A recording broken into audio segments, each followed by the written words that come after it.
जाते हैं ना तो खुद से विचार करते हैं। पहले का समय ये था कि गुरु महाराज चुनते थे कि हमारा शिष्य कैसा हो। आज का समय है कि शिष्य चुनते हैं कि गुरु कैसा हो, हमारे अनुरूप होगा, हमारे हिसाब से रहेगा तो हम सेवा करेंगे, नहीं तो हम हमारे घर। ये हमारी स्थिति है जिस कारण से हमें दुख प्राप्त हुआ। एक महाराज जी थे, उन्होंने एक चेला बनाया, चेला रहने लगा आश्रम में। अब गुरुजी भैया उसको बैठते वो कहता गुरुजी को सुनाइए। पहले का समय था गुरुजी किस कहते कुछ समझाइए। अब गुरुजी मन में सोचे कि भैया ये चेला नहीं मिला, ये तो गुरु ही मिला। अब गुरुजी ने उसे रामायण इत्यादि का पाठ सुनाया, भागवत जी सुनाई, गीता जी सुनाई, तब जाके कहीं संतुष्ट वो हुआ। आज संध्या का समय हो गया तो उसी समय पर बारिश होने लगी। बारिश होने लगी, आज गुरुजी अपनी कुटिया में बैठे हैं और जाकर के अपने चेले से कहते हैं बेटा बाहर अपने इस गौशाला में, अपने बाहर आंगन में एक बछड़ा बंधा हुआ है गौ माता का, बारिश का समय भीग जाएगा, परेशान है, तो बेटा तुम जाओ और जाकर उसे मुक्त कर दो, माने रस्सी से छोड़ दो, वो अपने हिसाब से कहीं चले जाए। लेकिन अभी जो चेला था ये भी तो उनका गुरु था। बोले महाराज आपके होते हुए मैं किसी को मुक्त कर सकूं, ऐसी क्या मेरी सामर्थ्य, अभी से काम नहीं करना था। तो ये इस प्रकार का प्रलोभन देता है कि गुरुजी आपके होते हुए मैं किसी को मुक्त करूं, ऐसा सामर्थ्य मुझ में कहाँ है। अब गुरुजी सोचे सही में भैया ये तो गुरु ही। गुरुजी बेचारे खुद जाते हैं जैसे तैसे बारिश से बचते हुए उस बछड़े को मुक्त करते हैं। अब रात्रि का समय आया। रात्रि में जब एक ही कुटिया में गुरुजी और चेले जब आराम कर रहे हैं, सोने की प्रयास कर रहे हैं, तो उसी समय गुरुजी अपने चेले से कहते बेटा बाहर जाकर तो देखो कि बारिश बंद हुई या नहीं। चेला तो आलसी था, फिर काम नहीं करना, तो फिर क्या कहता है, बोले गुरुजी ये अभी आपके पास में जो बिल्ली आके बैठी है ना बाहर से आई है, आप इसकी पीठ पर हाथ घुमा कर देखो, अगर गीली हो तो बारिश हो रही है और सूखी हो तो बारिश बंद हो गई। अब गुरुजी ने फिर अपने आप को समझाया, गुरु तो गुरु है, क्या करें, अपने आप को काबू रखा। अब रात्रि के जब सब सो रहे हैं, रात्रि के जब 10-11 बजे होंगे, तो गुरुजी अपने चेले से कहते बेटा ये है ना चिमनी जो है ये प्रकाश कर रही है। पहले का समय था कुटिया में चिमनी जलती थी, तो ये प्रकाश कर रही है तो इससे हमको सोने में परेशानी हो रही है, तो बेटा तुम उठ करके इसे बुझा दो। अब चेला में बिस्तर में पड़े पड़े बोले बोले गुरुजी आप जो ज्ञान के प्रकाश है, ज्ञान के भंडार हैं, आपके पास सामने रहकर अगर मैं किसी ज्योत को बुझा दूंगा, किसी प्रकाश को बुझा दूंगा तो ये आपका अपमान रहेगा, इसलिए मैं ये गलत काम नहीं कर सकता। अब गुरुजी बोले भारी चेला मिला है, एक भी काम नहीं सुनता। गुरुजी बेचारे खुद ही उठते हैं, जाकर के उस चिमनी को बुझाते और सो जाते हैं। अब अगला दिन हुआ, तो गुरुजी के यहाँ पर एक बड़ा सा सेठ आया, धनी सेठ, नई नई गाड़ी लाया था। तो गाड़ी लाया तो 5 किलो मिठाई का डब्बा लेकर आया और लाकर के गुरुजी को दिया, गुरुजी प्रसाद दीजिए, शिष्यों में बांटिए, सभी को प्रसाद बनाए। अब गुरुजी ने इसी चेले को आवाज लगाई, अरे शिष्य भैया इधर आओ। अरे बोले चेला ये हमारा शिष्य है, नई गाड़ी लाया, इसके लिए मिठाई लाया है, ये मिठाई तुम खाओगे। अब चेला के बोले गुरुजी मैंने आपकी 3 आज्ञाओं का पालन नहीं किया, अगर ये चौथी आज्ञा भी नहीं मानूंगा तो बड़ा पाप लगेगा, मिठाई तो आप खिलाओ। तो माने हम स्वार्थी रहे कि हमारा जब प्रलोभन दिखा, हमारा स्वार्थ दिखा तो सब काम करेंगे, लेकिन कहीं सेवा करनी है तो बहाने बनाएंगे। तो जिस दिन आपने बहाने बनाना छोड़ दिया, सेवा मन से की, कोई तन से करे कोई धन से करे, लेकिन जिस दिन मन से सेवा करने लगे ना उस दिन प्रभु आप पर प्रसन्न हो। इसी प्रकार एक गुरुजी थे, उन गुरुजी के आश्रम में एक धनी सेठ आता, खूब पैसा है, अपार धन दौलत, लेकिन अवस्था बुजुर्ग है, कुबड़ी टेकते टेकते आया। 1-2 सैनिक उसके साथ में जो उसके मदद करने वाले हैं, 1-2 उसको पकड़ कर लाते हैं, जैसे जैसे कुबड़ी टेकते टेकते आता है और आकर के गुरुजी के सामने बैठ जाता है और गुरुजी से कहता है महाराज वो तो भगवान ने है ना मेरी स्थिति ये कर दी, बुजुर्ग अवस्था आ गई, अगर मैं बलशाली रहता और मेरे में अगर थोड़ी बहुत ताकत रहती ना तो मैं आपके चरण दबाता, आपके लिए पानी ले आता, आपकी सेवा करता, आपकी मालिश करता, आपको जो भी अगर दर्द तकलीफ होती ना तो मैं आपकी खूब सेवा करता।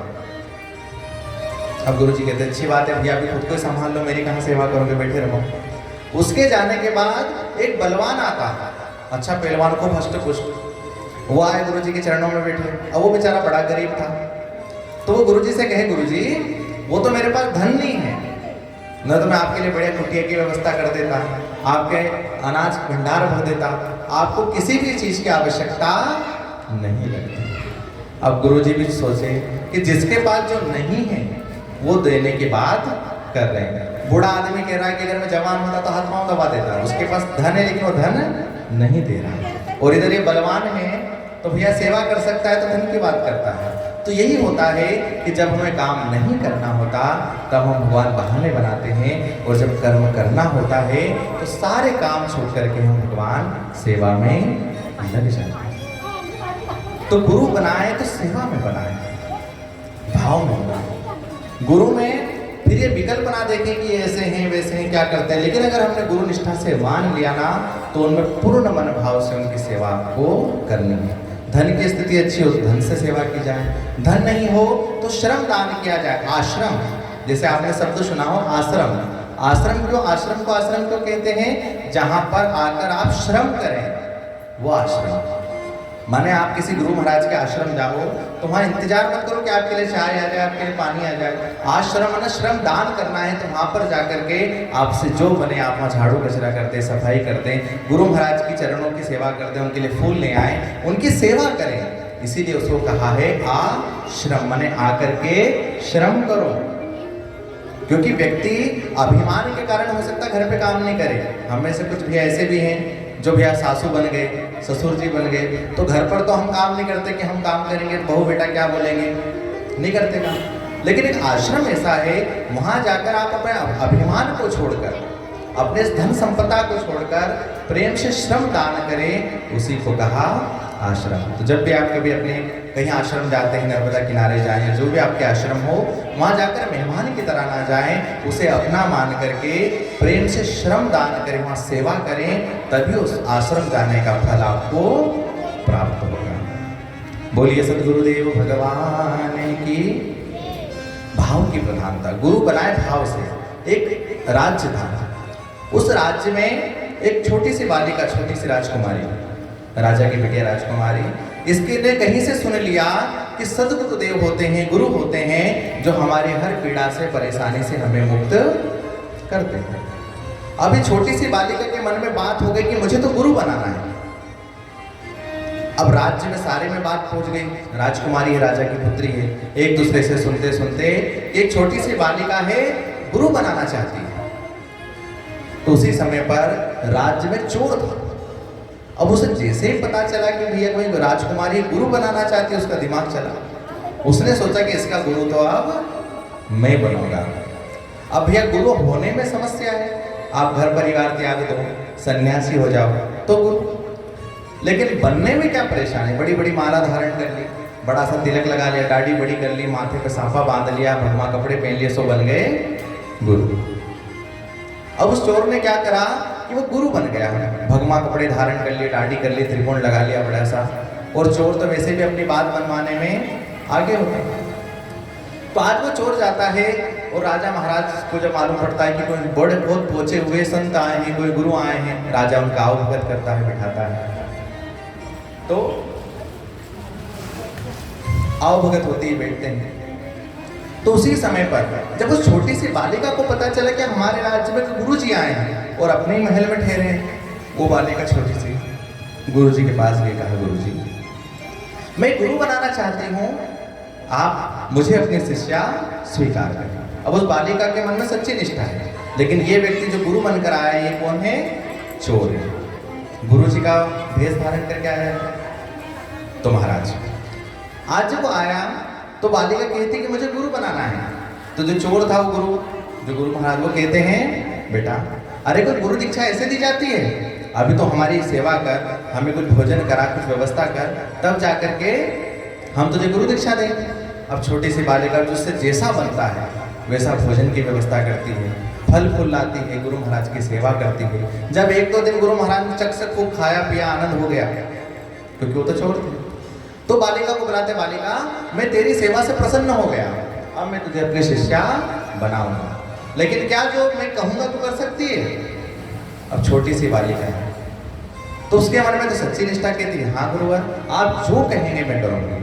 तो बोले देख, ये जो दीक्षा दी जाती है ना, ऐसे नहीं देते, इसके भी कुछ नियम होते हैं, कुछ क्रियाएं होती है। बोले हाँ, तो ये दीक्षा रात्रि को 12 बजे दी जाएगी और जंगल में दी जाएगी, तो चलेगी? बोले हाँ। तो भैया इसमें ऐसा कुछ धन भी लगता है, ऐसा नहीं खाली हाथ दीक्षा ली जाए? बोले हाँ। तो एक काम कर, तेरे पास जितना भी गहना हो, सोने हो, सिक्के हो, जितने भी जवाहरात हो, उसकी पोटली बांध ले और रात में किसी को बिना बताए मेरे साथ चल, मैं तुझे दीक्षा दूंगा। अब जरा सी बालिका, उसे नहीं पता कि क्या हो रहा है, उसे तो ये भाव है कि हमें तो गुरु बना। तो आज वो बालिका अब राजकुमार की बालिका है, राजकुमारी है, राजा की बिटिया, तो उसे क्या कमी होगी? जितना उससे उठ सका, छोटी सी बालिका 6 वर्ष की, तो जितना उससे उठ सका ना, उतना उसने पोटली बांध ली और पोटली बांध करके अपने सिर पर रखकर गुरुजी के साथ जंगल से, अपने उस राजमहल से दूर जंगल में चली गई। अब ये तो चोर था जो गुरु का भेष रख कर आया था। इसने इस बिटिया से कहा, बिटिया तू इस पेड़ के सहारे खड़ी हो जाए, यहाँ पर एक क्रिया होगी, अब वो तू आंखें मत खोलना, आंखें बंद कर ली। अब उस चोर ने क्या करा, अपने झोले से रस्सी निकाली और इस बालिका को बांध दिया और उस बालिका से कहा, देख बेटा ये कुछ क्रिया में कर रहा हूँ, पूजा पाठ करना पड़ता, तब जाके तुझे दीक्षा मिलेगी, तो जब तक मैं नहीं आऊं तो इस रस्सी को खोलना मत। और बांध करके उसने तो अपनी पोटली उठाई और चले गए। अब बिटिया बेचारी बंदी है, उसके मन में तो यही है कि भैया गुरु महाराज कहीं पूजा वूजा करने गए होंगे, आकर के मुझे दीक्षा देंगे, हाथ छोड़ेंगे, क्रिया रही होगी। अब वो तो चोर था भैया, पोटली लेकर भाग गया। लेकिन उसने ना रस्सी थोड़ी सी ढीली बांधी थी छोटी सी बालिका के, भैया थोड़ा बहुत दूर में भाग जाऊं, तब जाकर के रस्सी खोल करके अपने घर चली जाए। लेकिन बालिका के मन में तो सच्ची निष्ठा है कि खोलेंगे तो अब मेरे गुरु, आंखें बंद करके भगवान राम राम जप रही है। इधर जब राजा को सुबह पता चला कि बालिका घर में नहीं है, राजकुमारी नहीं है, सब जगह हल्ला हो गया, सारे सैनिक चारों दिशाओं में चले गए, तब जाकर किसी को पता चला कि यहाँ से कुछ दूर एक पेड़ के किनारे पर, एक पेड़ की जड़ से हमारी बालिका बंदी हुई।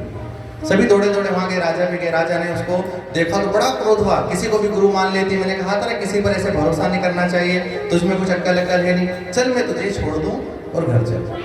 तो जैसे ही वो आगे बढ़े, उस बालिका ने मना कर दिया, पिताजी आपने मुझे जन्म दिया है, आपको मुझे मारने का भी अधिकार है, लेकिन ये रस्सी मेरे गुरुवर ने बांधी है, इसको छोड़ने का अधिकार आपको नहीं है, नहीं छोड़ सकते आप। अब राजकुमारी है, वो भी हट पे, जिद पे। तो राजा को भी पहले तो खूब समझाया, लेकिन बाद में बड़ा गुस्सा, अच्छी बंदी रही, पड़ी रही यहाँ पे, 2-1 दिन बंदी रहेगी तो अपने ठिकाने आ जाएंगे, सब गुरु का भूत उतर जाएगा। तो राजा महाराज ने 2-4 अपने सैनिक खड़े कर देंगे, जब तक इसका दिन भर का गुरु का भूत उतर जाए, शाम को जब ये थक जाए तो इसको छोड़ करके ले आए। राजा अपने राम चले। तो कहते हैं बालिका 3 दिवस तक उसी पेड़ से बंदी रही, अपने गुरु का ध्यान करे, राम राम करे, भगवान का भजन करे। सैनिक भी मना के मान गए कि बिटिया राजकुमारी चले, हम छोड़ देते हैं, लेकिन वो छोड़वाने वाली नहीं। जब 3 दिन हो गए भूखी प्यासे वहां पर खड़ी है, ना कुछ जल पिया है, ना भोजन किया है, छोटी सी बालिका स्थिति इतनी गंभीर हो गई, आज से खड़ा नहीं रह पा रहा, कब तक खड़ी रहे, लेकिन बार बार अपने आप को संभालती है और गुरु महाराज का इंतजार करती है। उसके मन में ये दृढ़ संकल्प हो गया कि हो सकता है गुरु महाराज मेरी परीक्षा ले रहे हो और मुझे परीक्षा में पास होना है।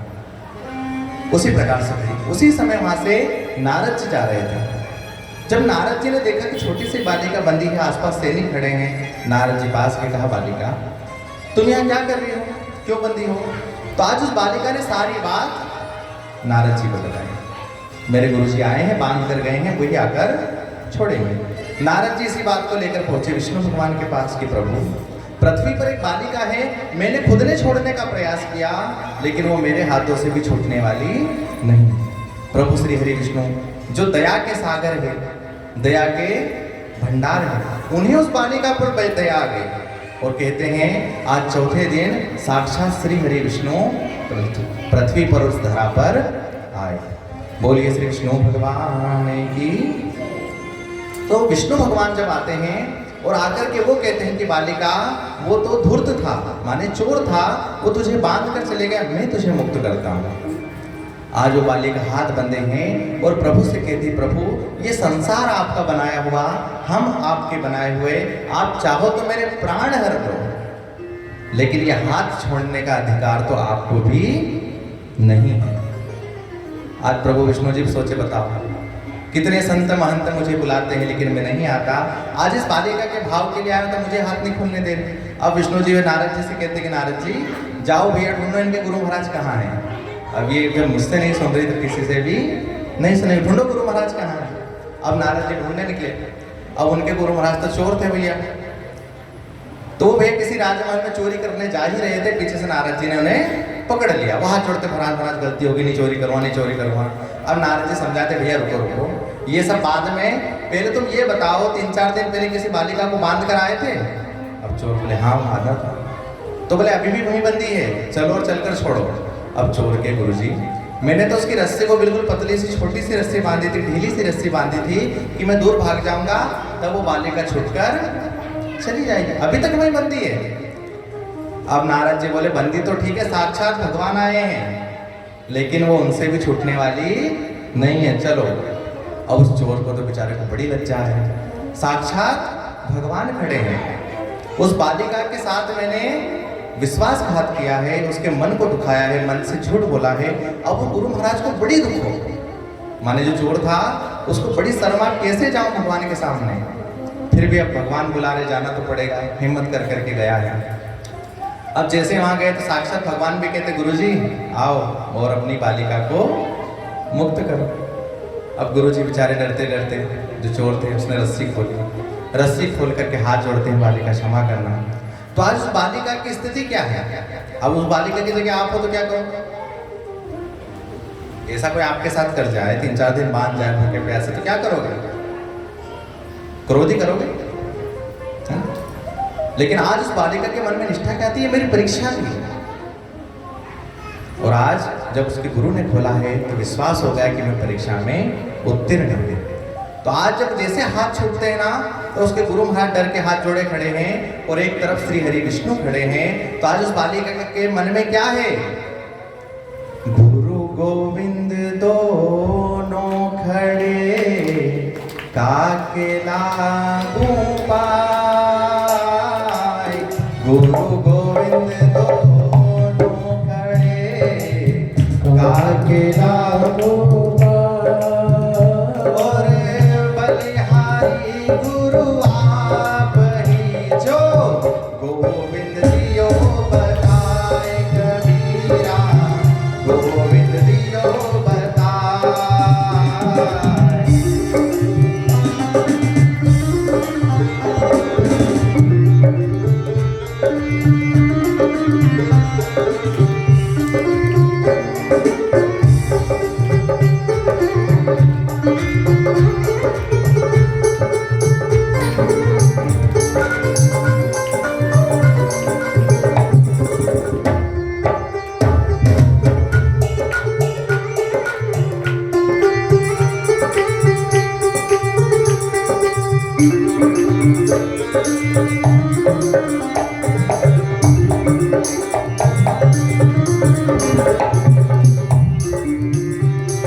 को अंतरो जानत है सब संत। यह लोहा कंचन करे ये कर ले महंत कबीरा, ये कर ले है महंत हो। गुरु गोविंद दोनों खड़े काफिला गोपाल। गुरु गोविंद दोनों खड़े काफिला गोपाल। और बलिहारी गुरु आप ही जो गोविंद दियो बताए गुरु जी, गोविंद दियो बताए।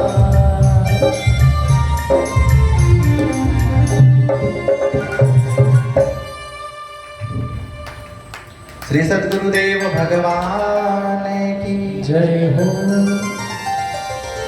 तो कहते हैं उस चोर के मन में तो कपट था, लेकिन उस बालिका के मन में सच्ची निष्ठा थी, जिसके कारण आज उसे परमेश्वर के दर्शन हो गए। तो हम भी जब गुरु बनाए, प्रेम से अपने भगवान का जो भजन करें, कीर्तन करें, शिव जी की आराधना करें, राम जी की आराधना करें, प्रभु बाल गोपाल की आराधना करें, तो बिना स्वार्थ रहित करें। हम मंदिर जाते हैं तो भगवान से ही करते हैं, भगवान मेरे यहाँ धन का भंडार भरे, जमीन अच्छी हो जाए, पैसा खूब आ जाए, बार बार मांगते हैं, क्योंकि इच्छा कभी खत्म नहीं होती। आज आप घर मांग लो, कई व्यवस्था भगवान की कृपा में घर बन गया, अगले दिन जाओगे तो बड़ी सी सोफा सेट मांगोगे, वो पूरा हो गया तो बड़ी टीवी मांगोगे, वो पूरा हुआ तो और भी कुछ।